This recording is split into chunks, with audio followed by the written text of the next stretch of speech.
Hello guys, welcome to my YouTube channel. কেমন আছো তোমরা?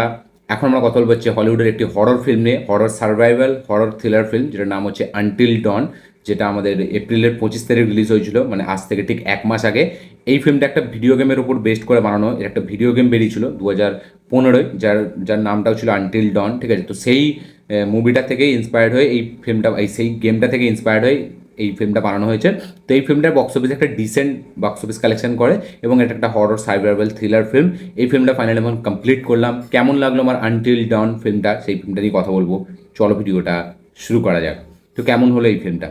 তো এই ফিল্মের যেটা স্টোরিটা বা যে প্লট লাইনটা, সেটা না খুব ইউনিক একটা গল্প। ঠিক আছে, মানে এখানে আমরা একটা টাইম লুপের ব্যাপার দেখতে পাচ্ছি, তার সাথে সাথে একটা হরর এলিমেন্টস। ঠিক আছে, তো একদম প্রথম যারা এই আনটিল ডন গেমটার ব্যাপারে জানে না, তারা না ভাববে এই ফিল্মটা পুরোপুরি একটা হরর ফিল্ম, যেরকম হরর ফিল্ম আমরা এর আগেও দেখে এসেছি হলিউডের অনেক। তো এই ফিল্মটার ট্রেলার দেখেও আপনি সেটাই মনে করবেন। বাট এই ফিল্মটা একদম প্রথমে স্টার্টিং থেকেই ফিল্মটা খুব মানে ইনভেস্ট করে দেয় আপনাকে এবং খুব এঙ্গেজিংভাবে চলতে থাকে। একদম স্টার্টিং থেকেই প্লটের সাথে জুড়ে যায়। এবং প্রথমের একটা সিন আছে এই ফিল্মটায়, ঠিক আছে, যেখানে আমরা দেখতে পাচ্ছি যে একটা, সবথেকে প্রথম গল্পটা বলে দিই, গল্পটা বললে আপনাদের সাথে স্পয়লার হয়ে যাবে। তো একটা প্রথমেই আমরা শর্ট দেখতে পাচ্ছি যে একটা বন্ধুদের গ্রুপ, তার একটা মেয়েকে খুঁজতে গেছে। এই বন্ধুদেরই একটা বোন, ঠিক আছে, সে মিসিং, তাকে খুঁজতে বেরিয়েছে। তো ফাইনালি তারা একটা জায়গায় যাচ্ছে, যেখানে যে জায়গাটার নাম হচ্ছে গ্লোর ভ্যালি বলে। তো সেইখানটায় গিয়ে তারা স্টে করছে একটা রাতের জন্য, এবং রাত হওয়ার আগেই থেকে তাদের সাথে একটা ঘটনা ঘটছে, যেখানে তারা সবাই মারা যাচ্ছে। মানে একটা মাস্ক পরা একটা ব্যক্তি আছে, যে তাদের সবাইকে মেরে দিচ্ছে, খুব ব্রুটালভাবে তাদেরকে মারা হচ্ছে। ঠিক আছে, এবং এই যে ব্রুটালভাবে মারার যে সিনটা, তারপরে যখন আপনি দেখতে পাচ্ছেন যে লাস্টে একটা ক্যারেক্টার বেঁচে আছে, এবার আপনি প্রথমেই আপনার মধ্যে মাথার মধ্যে এই আইডিয়াটা আসবে যে ফিল্মটার মাত্র 10 মিনিট হয়েছে, তখনই আমরা দেখতে পাচ্ছি সবাই মরে গেল। তাহলে ফিল্মটাতে অ্যাকচুয়ালি তো হবেটা কি? আমার মাথায় এটাই কোয়েশ্চেন চলছিল, যে যখন এই লাস্টের একজন বেঁচে ছিল তাকেও যখন মেরে দিল, তাহলে ফিল্মটা মানে এই পুরো 1 ঘন্টা 30 মিনিট কীভাবে আমরা দেখবো? এর মধ্যে আবার কী আমাদের নতুন প্রোভাইড করা হবে?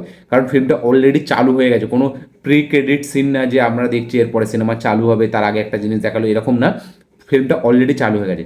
বাট তারপরেই আপনি কিন্তু খুবই দারুণভাবে একটা সারপ্রাইজ হবেন এবং খুব দারুণভাবে একটা টুইস্ট আসবে গল্পতে, যেটাকে কিনা আপনার খুব ইউনিক মনে হবে। খুব হেভি একটা, ব্যাপক একটা কিছু আলাদা স্টাইলের জিনিস আপনি দেখতে পাচ্ছেন, বা আলাদা একটা মানে হরর গল্পের মধ্যেও, সার্ভাইভাল হরর গল্পের মধ্যেও আপনি যে নতুন যে ব্যাপারটা আপনি দেখতে পাবেন, এটাই কিন্তু খুব একটা ইন্টারেস্টিং, এটাই কিন্তু খুব একটা হেভি জিনিস।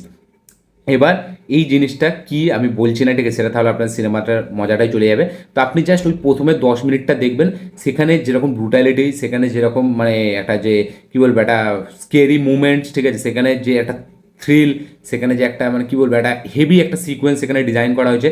বাট তারপরেই সিকোয়েন্সটাই জাস্ট আপনাকে একটা অন্য জায়গায় নিয়ে যাবে, এবং সেখানে কিন্তু একটা আলাদাভাবে মজা আছে। এবং সেখানে যে মিউজিকের কাজ, সেটা কিন্তু দুর্দান্ত। মানে মিউজিকটা এই ফিল্মের খুব স্ট্রং পয়েন্ট, এবং মিউজিকটা কিন্তু পুরো থ্রু আউট স্ক্রিন প্লেকে ব্যাপকভাবে মানে খুব জাগিয়ে রাখে। এবং এই ফিল্মটা যেরকম বললাম যে ভিডিও গেম থেকে ইন্সপায়ার্ড, তো আনটিল ডন এই গেমটা আমি দেখিনি, মানে খেলিনি, ঠিক আছে, ভিডিও গেম। বাট এই ফিল্মটা প্রথম হাফটা বা বলা যায় লাস্টের 20-30 মিনিট বাদ দিয়ে প্রথম দিকটা না, ফিল্মটা খুব ইন্টারেস্টিং, খুব এঙ্গেজিং, খুব হেভিভাবে চলতে থাকে। এবং যখন মানে আপনি মেন প্লটটার ব্যাপারে জানতে পারছেন না, মেন গল্পটা কি জানতে পারছেন না, ততক্ষণ এই ফিল্মটা কিন্তু আপনাকে দারুণভাবে হুক করে রাখবে, দারুণভাবে মজা দেবে। বাট একটা টাইমের পর না সেটা কিন্তু খুব রিপিটেটিভ মনে হয়, এবং সেটা তারপরে না আপনি বুঝতে পেরে যাবেন যে ফিল্মের অ্যাকচুয়ালি প্লটটা কী। যারা একটু ওয়ার্ল্ড লেভেলের সিনেমা দেখে, তাদের কাছে খুব ইজি হয়ে যাবে একটা টাইমের পর, খুব প্রেডিক্টেবল হয়ে যাবে একটা টাইমের পর, যে এদের সাথে কী হতে চলেছে এবং এই গল্পটা অ্যাকচুয়ালিতে কী। বাট তাও লাস্ট পর্যন্ত মানে আপনি শিওর থাকবেন না যে এই ক্যারেক্টারগুলোর সাথে কী আদৌ হবে। বাট লাস্টে যেটা হবে সেটা কিন্তু সব হরর ফিল্মে খুব একটা হয় না। এখানেই আমি দেখলাম অনেকদিন পরে একটা ফিল্মের যে ক্লাইম্যাক্সে এরকম একটা এন্ডিং, ঠিক আছে, যেটা কিনা মানে স্যাটিসফাই তো আপনাকে করলো, বাট তার সাথে সাথে আপনি ভাববেন যে যদি একটু অন্য হতো, এই ক্যারেক্টারগুলোর মধ্যে যদি কিছু একটু চেঞ্জেস আসতো, বা মানে ক্যারেক্টারগুলোর সাথে কিছু যদি একটা আলাদা জিনিস ঘটতো, তাহলে হয়তো মজা লাগতো। বাট এখানে সেরকম কিছু হয়নি। এখানে যেরকম গল্পটা বললাম, যে এক জায়গায় গেছে একটা বন্ধুদের গ্রুপ, বাট তাদের সাথে কিছু হচ্ছে, বাট সেটা হওয়ার পরেও তাদের সাথে আবার একটা নতুন কিছু ইউনিক জিনিস হচ্ছে, যেইটা কিনা এই গল্পের মেন মুদ্রা। সেটা জানার জন্য আপনাদেরকে ফিল্মটা দেখতে হবে। রাত পর্যন্ত, মানে রাতে একটা জিনিস ঘটবে, সেটাকে যদি আপনি সার্ভাইভ করে নেন তাহলে আপনি বেঁচে থাকবেন, না হলে আপনাকে ভোর পর্যন্ত সেই জিনিসটার থেকে বাঁচতে হবে। তো এবার একটা হরর গল্পের সাথে এরকম একটা এলিমেন্টস, একটা টাইম লুপের ব্যাপারটা দেওয়া, সেটা কিন্তু খুব ইন্টারেস্টিং একটা ব্যাপার। বাট স্ক্রিন প্লে লেভেলে যদি আপনি দেখেন, ঠিক আছে, মানে ওই যে যতক্ষণ আপনি জানছেন না ব্যাপারটা, বা যতক্ষণ দু একবার হচ্ছে, তিনবার হচ্ছে, আপনাকে ভালো লাগছে, বাট যখন বারবার এটা হয়ে যাচ্ছে না, তখন রিপিটেটিভ মনে হচ্ছে, এবং শেষ পর্যন্ত আপনাকে সেই, মানে যেহেতু প্রথমেই আপনি বারবার একটা সিনেই আপনি সেই সব জিনিসগুলো দেখে নিচ্ছেন যেগুলো আপনাকে বারবার আবার দেখানো হবে, তাই জন্য না ফিল্মটা লাস্টের দিকে গিয়ে অনেকটা ফ্ল্যাট হয়ে যায়, এবং লাস্টের দিকে ফিল্মটা সেই মুমেন্টস, সেই জাম্প স্কেয়ার বা সেই হেভি কিছু এঙ্গেজিং সিন সেরকম কিছু প্রোভাইড করে না, এবং লাস্টের দিকে খুব প্রেডিক্টেবল হয়ে যায় মুভিটা। যার কারণে এই ফিল্মটা আমার কাছে একটা ওয়ান টাইম ওয়াচ হয়ে রয়ে গেছে।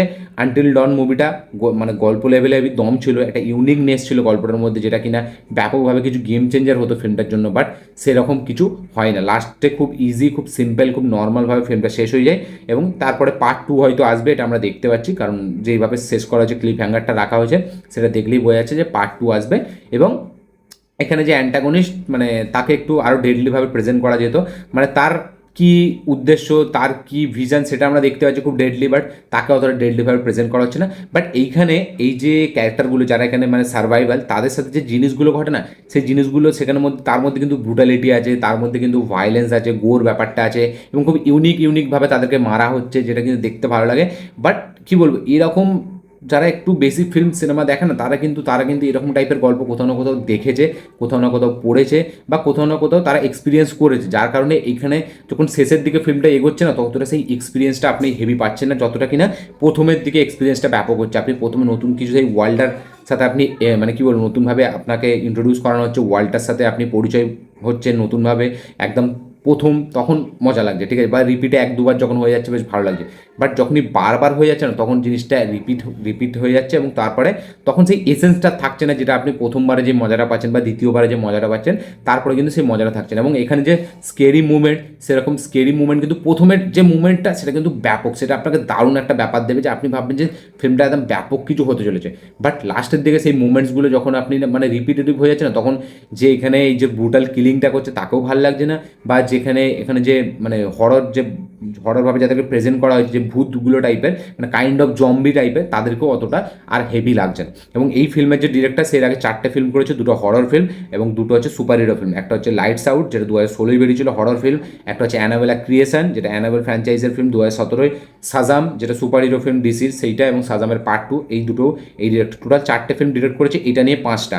এবং এই ফিল্মটা আমি বলবো তার মানে ফিল্মোগ্রাফির দিক থেকে মানে আইডিয়া লেভেলে, কনসেপ্ট লেভেলে খুব হেভি, বাট এক্সিকিউশন লেভেলে অতটাও হেভি হয় না। ফিল্মটা স্ক্রিন প্লে লেভেলেও খুব একটা হেভি নয়, মানে প্রথমের হাফটা স্ক্রিন প্লেটা ব্যাপক দারুণ এঙ্গেজ করে রাখে, আপনি মানে ওয়ার্ল্ডটার সাথে পরিচয় হচ্ছে, কী গল্প আস্তে আস্তে রিভিল হচ্ছে, প্লটটা খুলছে, সেটা পর্যন্ত মজা লাগছে। বাট তারপর একটা টাইমের পর এই জিনিসটা অতটা হেভি লাগছে, এবং ক্লাইম্যাক্সটা যেটা হয় সেটা তো খুবই মানে কী বলবো, একটা আনস্যাটিসফাইং, মানে ক্লাইম্যাক্স খুব একটা হেভি মজা নেই ক্লাইম্যাক্সে, যেটা কিনা আমাকে একটু ডিসঅ্যাপয়েন্টমেন্ট করেছে। এবং one time watch, but one time watch হলেও ভালোভাবে কিন্তু আপনি খুব এন্টারটেনমেন্ট ওয়েতে ফিল্মটা দেখবেন, খুব এন্টারটেন হবেন, এবং খুব এঙ্গেজিং একটা মুভমেন্টের সাথে আপনি কিন্তু এই ফিল্মটাকে এক্সপিরিয়েন্স করবেন। মানে কোথাও কিন্তু আপনাকে ফিল্মটা কোথাও গিয়ে বোরিং করবে না, কোথাও গিয়ে আপনাকে খারাপ লাগবে না। ফিল্মটা ছোটো ছোটো মুভমেন্টসে কিন্তু আপনাকে দারুণভাবে মজা দেবে, এবং একটা টাইমের পর কিছুটা লাস্টের দিকে একটু বোরিং লাগবে, বাট সেই লেভেল অবধি লাগবে না। বাট প্রথমবার ওয়ান টাইম ওয়াচ দেখার সময় কিন্তু আপনি দারুণভাবে থরলি এনজয় করবেন ফিল্মটাকে।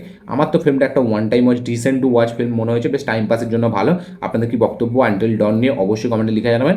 এই ফিল্মটা যারা যারা দেখে নিয়েছেন অলরেডি, তাদের কি বক্তব্য কমেন্ট করে জানাবেন। যারা যারা এখন দেখেননি, দেখবেন ভাবছেন, তারা অবশ্যই একবার চেক আউট করুন, দেখে অবশ্যই কমেন্ট করবেন আপনি কি বক্তব্য, কি মতামত, কি রিয়াকশন। আমার এই ভিডিওটা ভালো লাগে থাকলে লাইক শেয়ার কমেন্ট করে দেবেন। চ্যানেলটি নতুন হলে চ্যানেলটিকে সাবস্ক্রাইব করবেন, বেল আইকনটি প্রেস করতে ভুলবেন না। দেখা হচ্ছে পরের ভিডিওতে, ততক্ষণের জন্য বাই।